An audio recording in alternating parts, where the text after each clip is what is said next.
आप अपनी टीम को हर चीज़ को उठा के रखें ना, कि ये कह रहे हैं भाई कप्तान हो आप कप्तान ने क्या बोलना है, राइट, कि ठीक है जी हम गंदा खेले मगर हम आगे अच्छा खेलेंगे और हमारी टीम अच्छा खेली, कॉन्फिडेंट है, सारा कुछ है, एक आध मैच में होता है, आदमी है कि उन्होंने ज्यादा अच्छा खेला तो कर रहे हैं ना। अच्छा, इन्होंने मतलब बदल दिया, इन्होंने अपने आप को बिल्कुल नीचे डाउन करके बोल रहे हैं ना, कि जैसे डरे में कि क्या हो गया पता नहीं, कोई लूट के ले गया, जवाब नहीं देना पड़े। मिसाल दी जाती थी हमेशा जावेद भाई, 1-8 मैच में कराची किंग्स ने इस मिसाल को बदल दिया। 1-8 मैच में ऐसे ही 1-8 से 1-8 का जो सफर हुआ है, ये बड़ा जो है वो रिस्की हो गया है मामला, और अभी भी रुका नहीं है सफर, ये आगे 10 तक भी जा सकता है। अंग्रेजी वाला सफर बन गया। हाँ वाकई ये अंग्रेजी वाला सफर बन गया। सबसे बड़ी अब ये सोचने की बात है किंग को कि 8 मैचेस में आपने एक भी नहीं जीता, हालांकि कोई टीमें सारी इतनी टॉप की नहीं थी, सबकी टीमें ठीक है, बैलेंस ठीक है, जो जीत सकता है ये कर सकता है, राइट।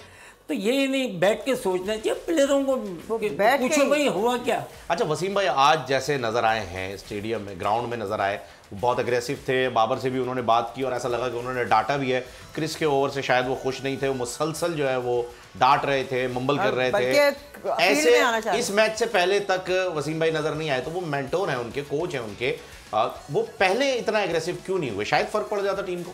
पहली बात तो देखें, एक टीम है, ये कोई बच्चे तो नहीं, ये खेलते हुए आ रहे हैं, आपको भी पता है हार जीत होती है शायद, राइट, तो उसको आराम से लेके जाना चाहिए ना।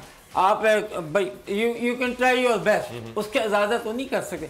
अब बच्चे ये हैं, ये पैनिक हो गए, जब लगने लगी इनको समझ नहीं आता क्या करना, राइट, तो एक्सपीरियंस कोई होता तो उसके बाद है ना वो राउंड द विकेट जाके यूं एरो करता, उसके टांग पे मारता, तो ये बच जाता है।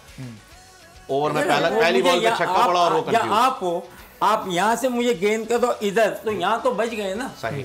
अब आप इधर आते हो ना, तो यहाँ मेरे लिए यहाँ भी इजी है और ये भी इजी है।